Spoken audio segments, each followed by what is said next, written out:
1, 2, 3, 4, 5, 6. There's a sound check, final sound check. 1, 2, 3, 4, 5, 6.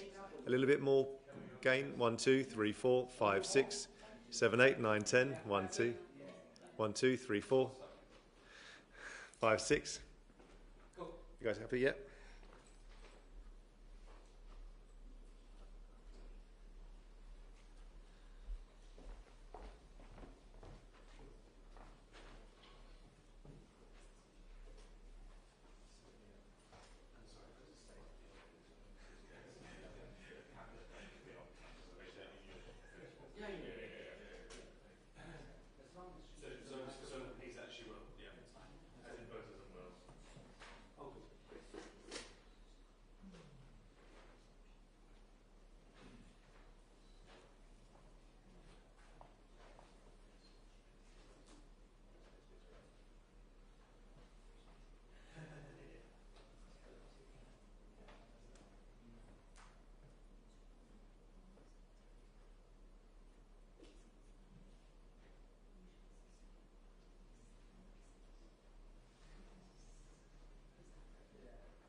Good evening.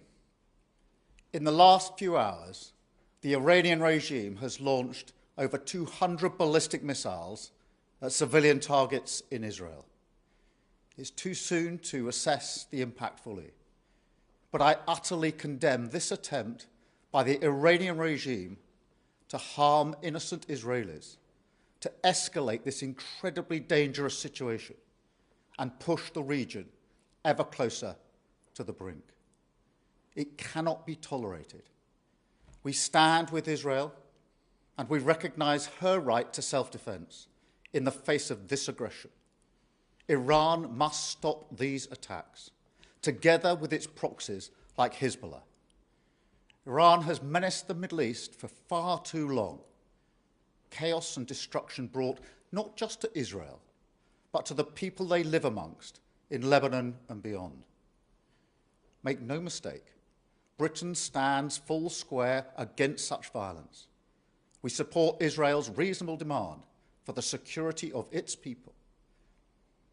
I've spoken today to Prime Minister Netanyahu, the King of Jordan, President Macron, and Chancellor Scholz. In the last week, I've also spoken to other leaders, including Prime Minister McCarthy of Lebanon, President Abbas, the leader of the Palestinian Authority, to try to find the space for a political solution to the conflicts in Lebanon and Gaza. Because I am deeply concerned that the region is on the brink, and I'm deeply concerned about the risk of miscalculation. The situation in Lebanon is increasingly grave. I want to repeat my advice to British nationals who are still in Lebanon. You must leave now. You should register your presence with government officials on our website. We have a chartered flight, and we're doing everything we can to get people out. But the situation is extremely volatile.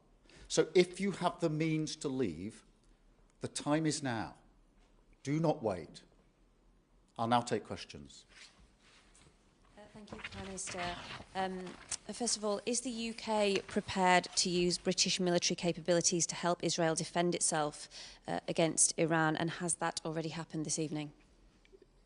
This, as you'll appreciate, is an evolving situation.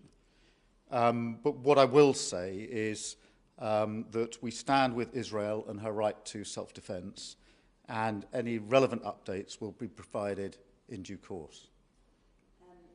And on that phone call with Benjamin Netanyahu this evening, you and other world leaders have been calling for a ceasefire, for de-escalation in the region. It doesn't seem that those calls are being heard. Can you give us any more detail on what you said tonight to him? Well, I won't go into the full details, but in all of the calls I've been making with world leaders, I have expressed my concern that the region is on the brink and there's a high risk of miscalculation, and therefore we have to find a route to de-escalate on all fronts. And in the end, the only solution here is a political solution. So my calls have been about the importance of creating the space and the conditions for that de-escalation and to find that political route forward. With Prime Minister Netanyahu, I also was able to make the case for a ceasefire in Gaza and, importantly, to repeat that the hostages must be released unconditionally and immediately, because we must never lose sight of the hostages who've been held for such a long time now. Thank you. So what is your message to Israel now? Are you again calling for restraint? Because they would argue that didn't deter a second attack. Well, my message very clearly tonight is to condemn this attack by Iran, to recognise in clear terms Israel's right to security and to defend herself. And I say that in absolutely clear terms. Obviously, I think all parties are concerned to ensure this doesn't spiral into a much bigger conflict. But on the principle of Israel's right to self-defence, I've been very, very clear. Thank you very much.